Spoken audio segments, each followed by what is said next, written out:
বিরোধী দলনেতাকে দেখছে আপনারা 5 বছরের বেশি সময় ধরে। আমি বলেছিলাম 23 সালে পাথর মেরেছে, আর কোনদিন রামনবমীর শোভাযাত্রা, হনুমান জয়ন্তী, শিবরাত্রির হর হর মহাদেব জলযাত্রী অথবা মা দুর্গার শোভাযাত্রা আর একটাও পাথর কোনদিন পড়বে না। 23-এর পরে পড়েছে কোথাও?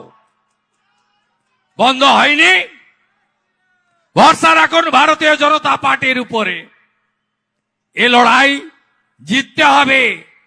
আপনারা যদি এক থাকেন, ভোটের দিন যদি ছুটি না কাটিয়ে বাংলা বাঁচানোর জন্য, নিজের শিক্ষিত ছেলে মেয়ে আগামী প্রজন্মকে বাঁচানোর জন্য, টাটাকে ফেরানোর জন্য, কলকারখানা আবার আনার জন্য, গুজরাটের মতো শিল্পায়ন, কর্মসংস্থান, উত্তরপ্রদেশের মতো সুশাসন, সুরক্ষা, আর হিন্দুদের কোন পুজোতে হাইকোর্টে যাতে যেতে না হয়, মাথা উঁচু করে হিন্দুস্তানে সনাতনীরা তার কার্যক্রম করতে পারে, তার জন্য আপনাদেরকে ভোটের দিন বেরিয়ে আসতে হবে, ভোট দিতে হবে।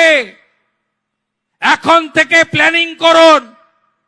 সম্ভবত এপ্রিল মাসে ভোট, ওই সময় কোনো কাজ রাখা যাবে না, আত্মীয় স্বজনের বাড়িতে যাওয়া যাবে না, বেড়ানোর প্ল্যান রাখা যাবে না। এখন থেকেই পরিকল্পনা করতে হবে। যদি বেরিয়ে আসেন তাহলে কি হবে? ঐক্যবদ্ধ থাকেন কি হবে? হরিয়ানা দেখেছেন আপনারা, যোগীজি বললেন বাটেঙ্গে তো কাটেঙ্গে। ঐক্যবদ্ধ হয়ে বাম্পার জয় নায়েব সিং সাইনের নেতৃত্বে। ছত্রপতি শিবাজী মহারাজের মহারাষ্ট্র, মোদীজি বললেন এক রহেগা তো সেফ রহেগে। মহারাষ্ট্রে বাম্পার জয় ছত্রপতি শিবাজী মহারাজের জায়গায়। জয় ভবানী, জয় শিবাজী। আপনারা জানেন মহারাষ্ট্রে 19-এ ভোট পড়েছিল 61.5%, আর এবারে নির্বাচনে 24-এর ভোটে ভোট পড়েছে 66.5%। 5% কামাল করে দিয়েছে। দিল্লিতে 27 বছর পরে 10% বেশি বেরিয়ে এসছে ভোট দিতে, আর ফ্রি ফ্রি ফ্রি চক্করে কেউ পড়েনি। ঘুষপেটিয়া, বাংলাদেশি মুসলিম অনুপ্রবেশকারী রোহিঙ্গাদের হাত থেকে দিল্লিকে বাঁচানোর জন্য 27 বছর পরে দিল্লিতে বাম্পার জয়। মুখ্যমন্ত্রী নিজেই চিৎপটাং, যেমন নন্দীগ্রামে আরেক মুখ্যমন্ত্রী চিৎপটাং হয়েছিল।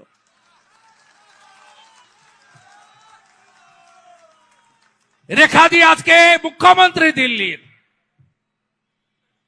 সাথে সাথে ইন্টারেস্টিং ভোট ছিল বিহারে। এতদিন ধরে নীতিশ কুমারজির সরকার, 20 বছর ভোট হলো, জঙ্গল রাস্তা আগেই খতম হয়ে গেছে।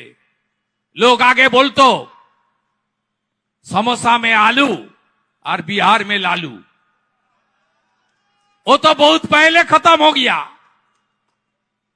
और एबार बम्पर जय 243 से 202, नरेंद्र मोदी जिंदाबाद, नीतीश कुमार जिंदाबाद। আপনারা দেখলেন সাফ হয়ে গেছে।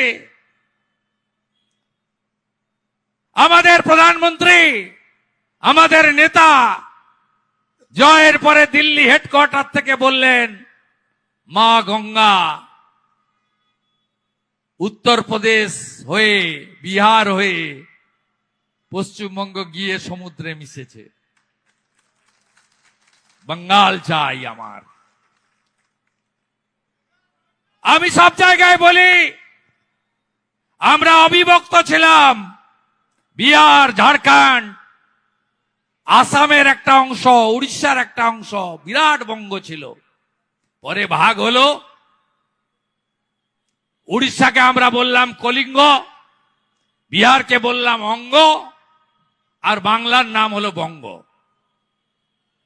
2024 মহাপ্রভু শ্রী জগন্নাথ কৃপা করলেন, জয় জগন্নাথ, কলিঙ্গতে পদ্ম ফুটল, বিজেপি সরকার তৈরি হলো। 2025 জয় সীতা মাইয়া কি জয়, বিহারে এনডিএ সরকার, ভারতীয় জনতা পার্টির বাম্পার জয়। অর্থাৎ প্রথমে হলো কলিঙ্গ, পরে হলো অঙ্গ, আর 26-এ এবারে চাই বঙ্গ। ভয় একদম পাবেন না, ওরা তো ভয় পায়। ওদের মুখ্যমন্ত্রী ওদের দল পিছাচ্ছে। 21 जुलाई বলেছিল एसआईआर करने नहीं दूंगी, आंदोलन होगा, पूरा आंदोलन होगा, घेराव होगा। कि सुंदर हिंदी। क्या हुआ? एसआईआर तो हो गया। তারপরে বলল দিল্লিতে যাব 1 লাখ লোক নিয়ে। তারপরে বলছে না, দিল্লি আর যাব না, ওটা ভালো জায়গায় নয়, ওখানকার পুলিশের লাঠির সাইজ 6 ফুট। এখন বলছে মনোজ আগরওয়ালের সামনে বসবো। ভয়ের পাবেন না, এ তো ব্রেকফাস্ট হয়েছে 58 লাখ, লাঞ্চ হয়নি। এই যে ঝামেলা করছে না, এটা হলো আপনার বাড়িতে যদি সাপ দেখা যায় কি করেন আপনি? কার্বলিক অ্যাসিড দেন, ছড়ান না? বর্ষাকালে সিঁড়ি ফিড়িতে উঠে আসে একটু পুরনো বাড়ি টাড়িতে। এটা হচ্ছে ইলেকশন কমিশন অফ ইন্ডিয়া, সাংবিধানিক বডি। বাবা সাহেব আম্বেদকর আর্টিকেল 324-এ পুরো পাওয়ার দিয়ে গেছে, আপনার বাড়িও কালকে নিয়ে নিয়ে ইলেকশনের কাজে লাগাতে পারে। সেই ইলেকশন কমিশন ইন্ডিয়া গর্তে কার্বলিক অ্যাসিড দিয়ে দিয়েছে, সাপেরা বেরোচ্ছে। এই সাপগুলো কারা?